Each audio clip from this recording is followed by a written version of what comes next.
दशा माता की कथा। यदि आप मेरी चैनल में नए हो तो मेरी चैनल को सब्सक्राइब करें, शेयर करें और लाइक करें। धन्यवाद। सालों पहले नल नामक एक राजा राज किया करते थे। उनकी पत्नी का नाम दमयंती था। दोनों अपने 2 बेटों के साथ सुखी जीवन जी रहे थे। राजा के शासन में प्रजा भी काफी समृद्ध और सुखी थी। कुछ समय बाद होली दशा का त्योहार आया। दोपहर के समय जब रानी अपने कमरे में आराम कर रही थी तो एक ब्राह्मण महिला राजमहल आई और रानी से मुलाकात करने की इच्छा जताई। आज्ञा मिलने पर उस ब्राह्मणी को रानी के पास ले जाया गया। रानी के पास पहुंचकर उस महिला ने कहा, हे महारानी, ये दशा डोरी तुम ले लो। इस पर वहां खड़ी दासी भी बोली, हाँ महारानी, आज होली दशा है और आज के दिन विवाहित महिलाएं दशा माता का व्रत करती हैं। इस व्रत में महिलाएं इसी डोरी की आराधना कर उसे अपने गले में बांधती हैं। इसे बांधने से घर की सुख शांति बनी रहती है। दासी की इस बात को सुनने के बाद रानी दमयंती ने उस डोरी की पूजा कर उसे अपने गले में बांध लिया। कुछ दिन बीतने के बाद राजा नल ने अपनी पत्नी के गले में उस डोरी को बंधा देखा। उसे देखते ही राजा ने अपनी पत्नी से पूछा, हे प्रिय, आपके पास इतने सोने के हार होने के बावजूद इस डोरी को क्यों बांध रखा है? रानी दमयंती राजा के सवाल का जवाब दे पाती कि इससे पहले ही राजा ने उनके गले से डोरी निकालकर फेंक दी। इसके बाद रानी ने जमीन से डोरी उठाए और कहा, महाराज, यह कोई सामान्य डोरी नहीं है, यह तो दशामाता की डोरी थी। आपने इसका अपमान करके सही नहीं किया। रानी की बात सुनकर राजा ने कुछ नहीं कहा और वहां से चले गए। उसी दिन रात को राजा ने एक सपना देखा। सपने में दशामाता एक बूढ़ी औरत के रूप में आई और राजा से कहा, हे राजन, अब तेरी अच्छी दशा समाप्त हो रही है और बुरी दशा की शुरुआत होगी। तुमने मेरा अनादर करके सही नहीं किया। इतना कहकर वह गायब हो गई। इस घटना के बाद जैसे जैसे वक्त बीतता गया वैसे वैसे राजा का शौर्य कम होता चला गया। समय के साथ साथ राजा की संपत्ति और सुख शांति सब खत्म होने लगी। धीरे धीरे उनका परिवार भूख से तड़पना लगा। अपनी इस स्थिति से परेशान होकर एक दिन राजा नल ने अपनी पत्नी से कहा, आप हमारे दोनों बेटों को लेकर अपने माता पिता के घर चली जाए। इस पर रानी दमयंती बोली, नहीं स्वामी, मैं इस हालात में आपको अकेला छोड़कर कहीं नहीं जाऊंगी। आप चाहे जैसी स्थिति में रहें, मैं हमेशा आपके साथ ही रहूंगी।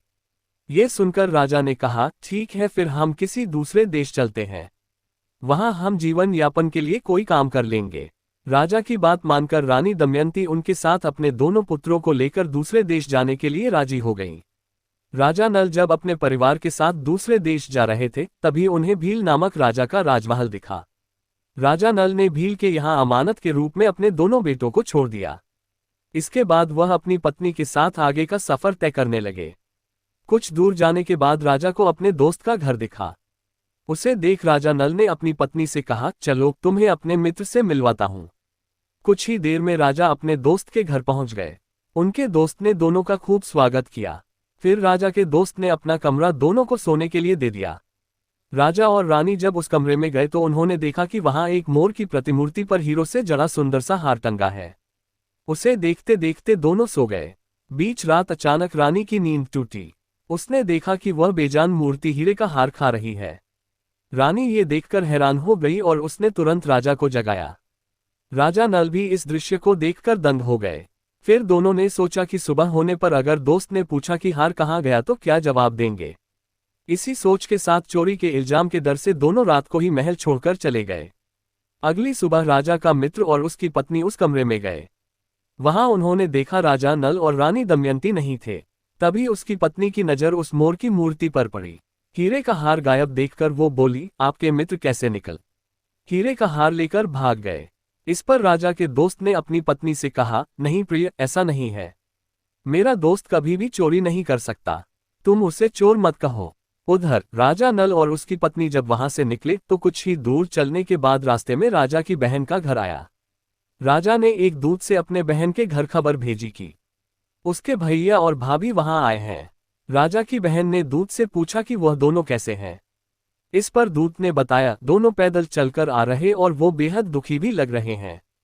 दूत की बात सुनकर बहन अपने साथ खाना लेकर उनसे मिलने पहुंची।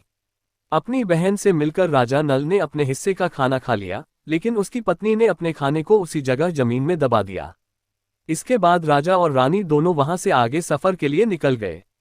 कुछ दूर जाने के बाद उन्हें एक नदी दिखाई दी। राजा नदी के पास जाकर मछलियों को पकड़ने लगे। कुछ मछलियों को पकड़कर उसने रानी से कहा, आप ये मछलियों भूनिए, मैं आसपास के इलाके से कुछ और व्यवस्था करके आता हूँ। इतना कहकर राजा एक गांव गए। वहां एक व्यक्ति सभी को भोजन करा रहा था। राजा उसके पास गए और अपने लिए कुछ भोजन मांगकर पत्नी के पास लौटने लगे। तभी रास्ते में एक चील ने उन पर हमला कर दिया और खाना गिर गया। भोजन गिरने के बाद राजा दुखी हो गए। उन्होंने सोचा, अगर खाली हाथ जाऊंगा तो रानी समझेंगी कि मैंने खुद खा लिया और उनके लिए कुछ नहीं लाया।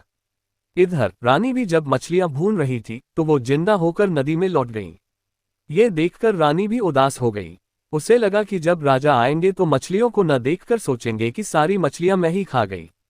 तभी राजा वहां पहुंचे और उन्होंने चील वाली बात रानी को बताई और रानी ने मछली के जीवित होने का किस्सा सुनाया। कुछ देर बाद दोनों बिना कुछ खाए ही आगे की ओर चल दिए। आगे बढ़ने के बाद रानी दमयंती का घर आया। ये देख राजा ने अपनी पत्नी से कहा, तुम्हारा मायका आ गया है, हम दोनों यहाँ कोई काम ढूंढ लेते हैं। रानी ने सिर हिलाते हुए राजा को सहमति दी। कुछ ही दिनों में रानी एक राजमहल में दासी का काम करने लगी और राजा नल भी पास की ही एक तेल की दुकान में लग गए। ऐसे ही दिन बीतते चले गए और होली दशा का त्योहार दोबारा आ गया। पर्व मनाने के लिए सभी रानी और दासी नहाकर तैयार हो गईं। राजमाता को अपने बाल बनाने थे, इसलिए दासी बनी रानी दमयंती उनकी मदद करने लगी।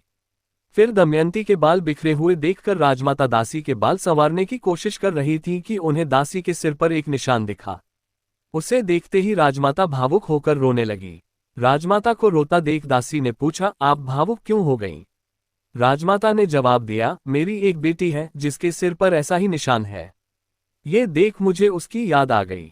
ये बात सुनकर दासी ने कहा, हे माता, मैं ही आपकी वो बेटी हूँ। अब मेरी हालत ऐसी हो गई है क्योंकि मैं और मेरा परिवार बुरी दशा से गुजर रहे हैं।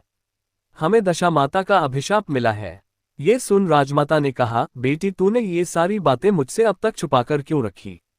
इसके जवाब में बेटी ने कहा, अगर मैं ये बात आपको बता देती तो मेरे बुरे दिन समाप्त नहीं होते।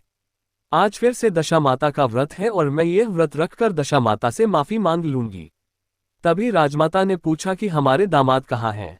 बेटी ने बताया कि वह पास के ही एक तेल के दुकान में काम कर रहे हैं। राजमाता ने तुरंत कुछ लोगों को भेजकर अपने जमाई को महल बुलवाया। फिर उन्होंने अपने जमाई को नए वस्त्र देकर तैयार होने और भोजन करने को कहा। बाद में मिलकर राजा और रानी दोनों ने दशा माता की पूजा की। पूजा करने बाद राजा नल और रानी दमयंती की अच्छी दशा लौट आए। दशा ठीक होने के बाद राजा ने अपने ससुराल में कुछ दिन बिताए और फिर अपने राज्य वापस लौटने की इच्छा जताई। दामाद की बात का मान रखते हुए रानी दमयंती के पिता ने काफी धन संपत्ति देकर बेटी दामाद को विदा किया। अपने प्रदेश की ओर लौटते समय रानी उस जगह पर गई जहां उसने मछलियों को भूना था और राजा के भोजन पर चील ने हमला करके गिरा दिया था। वहां से निकलने के बाद राजा दोबारा अपनी बहन के नगर पहुंचे। यहां पहुंचते ही फिर से एक दूत ने राजा की बहन को बताया कि उसके भैया और भाभी आ रहे हैं। बहन ने उस दूत से उनका हालचाल जाना। इस पर दूत ने बताया, दोनों की दशा अच्छा है और वो खुश लग रहे हैं। ये सुनकर राजा की बहन मोतियों से भरी थाल लेकर भैया और भाभी से मिलने पहुंची। राजा की बहन को आता देख रानी ने धरती माता से विनती की और अपनी अमानत को वापस मांगा। फिर वह उस जमीन को खोदने लगी जहां उसने जाते समय रोटी और कांदा गाड़ा था। जमीन खोदने पर सोने और चांदी में परिवर्तित रोटी और कांदा निकाला, जिसे रानी ने अपनी नंद को दे दिया। अपनी बहन से मुलाकात करने के बाद राजा और रानी उसी मित्र के घर पहुंचे जिसने उन्हें सबसे पहले शरण दी थी। यहाँ उस मित्र ने पहले की तरह ही राजा और रानी की मेहमान नवाजी की। साथ ही रात में सोने के लिए दोनों को वही कमरा दिया जो पहले दिया था। राजा को उस रात नींद नहीं आए और वह मोर की प्रतिमा द्वारा हार निगलने वाली बात के बारे में सोचता रहा। तभी उसने देखा कि वो मोर निगले हुए हीरे के हार को उगल रहा है। उसने तुरंत अपने दोस्त और उसकी पत्नी को जगाया और वह दृश्य दिखाया। ये देख दोनों दंग रह गए।